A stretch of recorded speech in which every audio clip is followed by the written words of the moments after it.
गीता में श्री कृष्ण ने बुद्धिमान व्यक्ति की पहचान बताई है।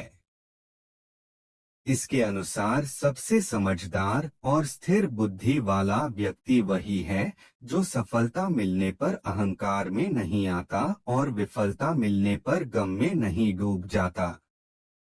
गीता में श्री कृष्ण कहते हैं कि समय कभी एक जैसा नहीं रहता।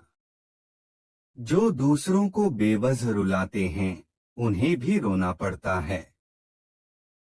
जो दूसरों को दुख देते हैं, आगे चलकर उन्हें भी दुख भोगना पड़ता है। श्री कृष्ण कहते हैं कि केवल डरपोक और कमजोर ही चीजों को भाग्य पर छोड़ते हैं, लेकिन जो मजबूत और खुद पर भरोसा करने वाले होते हैं, वे कभी भी नियति या भाग्य पर निर्भर नहीं करते। गीता के अनुसार सिर्फ दिखावे के लिए अच्छा मत बनो, वो परमात्मा आपको बाहर से नहीं बल्कि भीतर से भी जानता है। इसलिए कोई भी बदलाव पूरी तरह से स्वयं के लिए होना चाहिए। आप खुश हैं या दुखी, यह दोनों आपके विचारों पर निर्भर है। अगर आप प्रसन्न रहना चाहते हैं, तो आप हर हाल में प्रसन्न ही रहेंगे।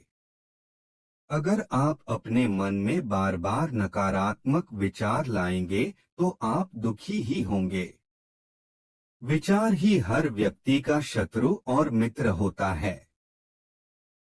श्री कृष्ण कहते हैं, किसी के साथ चलने से ना तो कोई खुशी मिलती है और ना ही लक्ष्य, इसलिए मनुष्य को सदैव अपने कर्मों पर विश्वास करते हुए अकेले चलते रहना चाहिए।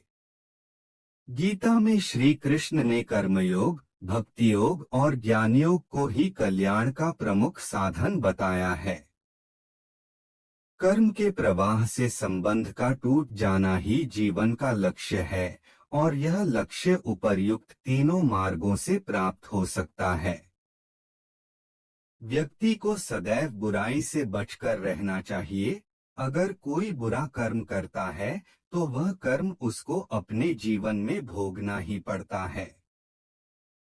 जिस प्रकार बछिया झुंड में भी अपने मां को ढूंढ लेती है, वैसे ही कर्म का फल आपको हजारों की भीड़ में भी ढूंढ लेगा। व्यक्ति को सदैव बुराई से बचकर रहना चाहिए। अगर कोई बुरा कर्म करता है, तो वह कर्म उसको अपने जीवन में भोगना ही पड़ता है।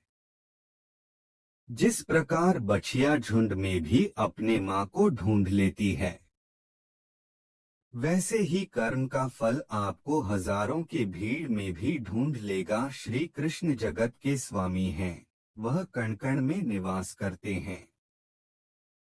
छोटे से छोटे जीव के हृदय में ईश्वर का वास होता है। उस जीव को कष्ट का अनुभव होना ईश्वर को कष्ट का अनुभव कराता है। अर्थात किसी जीव को कष्ट देकर अपने ईश्वर को खुश कैसे देख सकते हैं। जो कृष्ण का दास हो जाता है, वह अपने आराध्य से ऐसे दिन न दिखाने की कामना करता है जिससे उसमें कभी गुरूर आ जाए। वह तो अपने कृष्ण का सेवक बनकर ही जीवन सफल बनाना चाहता है। कृष्ण अपने भक्तों को कर्म का मार्ग दिखाना चाहते हैं। वह कहते हैं, अपने कर्म समाज के प्रति और मानव कल्याण के प्रति केंद्रित करते हुए करो। बाकी फल की चिंता मत करो, उन सभी कर्मों को मुझे समर्पित करो। इस मार्ग को अपनाकर तुम मुझे प्राप्त कर सकते हो। मेरे प्रेम का भागीदार बन सकते हो। जो दुष्ट लोग होते हैं, वह कठोरता से ही मानते हैं। उनको समझाने के लिए कठोर व्यवहार करना आवश्यक है। अगर समझाने मात्र से दुष्ट समझ जाते, तो बांसुरी बजाने वाला कभी महाभारत नहीं होने देता। मनुष्य का मन सदैव से चंचल रहा है। इस मन की चंचलता ने मनुष्य को पथभ्रष्ट तथा मार्ग से विचलित करने में कोई कसर नहीं छोड़ी। जो व्यक्ति अपने मन को नियंत्रण में नहीं रखता, वह धीरे धीरे स्वयं का शत्रु बन जाता है। जो व्यक्ति सदैव हंसता खेलता, मुस्कुराता रहता हो। अगर वह अपने स्वभाव से भिन्न हो जाए, अर्थात चुप गुमसुम उदास रहने लगे, तो समझना उसके हृदय में एक पीड़ा है। उस पीड़ा ने उसे कमजोर बना दिया है। जिस व्यक्ति के पास संपूर्ण धन दौलत, ऐश्वर्य, वैभव सब है, मगर संतुष्टि नहीं है, उस धन दौलत का कोई अर्थ नहीं। वह सदैव असंतुष्ट की स्थिति में ही रहता है। जिसके पास संतुष्टि है, वह थोड़े में भी संतुष्ट रहता है। जिंदगी में भरोसा एक ऐसी चीज है जिसे प्राप्त करना वर्षों की मेहनत के समान है। फिर भी यह प्राप्त हो या नहीं, यह भाग्य पर निर्भर करता है। किंतु भरोसे को तोड़कर पुनः प्राप्त करना यह संभव नहीं है। इसलिए जिंदगी में अवसरों का आनंद सदैव ले, लेकिन भरोसे को कभी टूटने ना दें। प्रेम कभी ना समाप्त होने वाली प्रक्रिया है।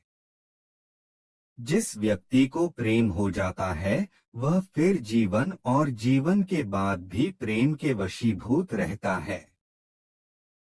प्रेम को प्राप्त करने के लिए त्याग, तपस्या और योग का सहारा लेना पड़ता है। जो व्यक्ति अपने अहंकार से भारी हो जाता है, जिसमें अभिमान भर जाता है, वह उस पत्थर की भांति होता है जो भारी होने के बावजूद भी नदी की धारा में डूबकर अपना अस्तित्व खो देता है। अगर किसी लक्ष्य, खुशी या सफलता की प्राप्ति में लंबा समय लग रहा है, प्रतीक्षा की अवधि अधिक है, तो हो सकता है आपकी अपेक्षा से ज्यादा आपको मिलने वाला है।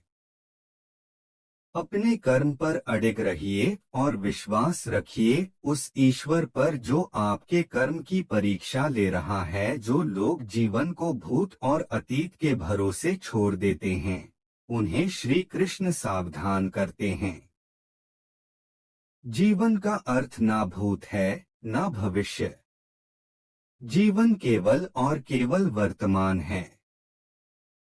इसलिए वर्तमान में अपने जीवन को आनंद पूर्वक जिए। निस्वार्थ कर्म को अपने जीवन में अपनाए। जो विधाता के लेख में होता है, उसी का फल हमें मिलता है। विधि के विधान को स्वयं ईश्वर भी नहीं टाल सकते। जिस प्रकार राधा से कृष्ण निश्चल भाव से प्रेम करते थे, प्रेमिका के भाव से मीरा कृष्ण को पति मानती थी, मगर विधि के विधान में रुक्मणी का साथ लिखा था, जिसे स्वयं विधाता भी नहीं टाल सके। क्रोध व्यक्ति का सबसे बड़ा शत्रु है। क्रोध के जन्म लेते ही व्यक्ति अपना विवेक खो देता है। विवेक के खो जाने पर व्यक्ति अपने पतन के मार्ग में उन्मुख हो जाता है। क्रोध की अवस्था से सदैव बचना चाहिए।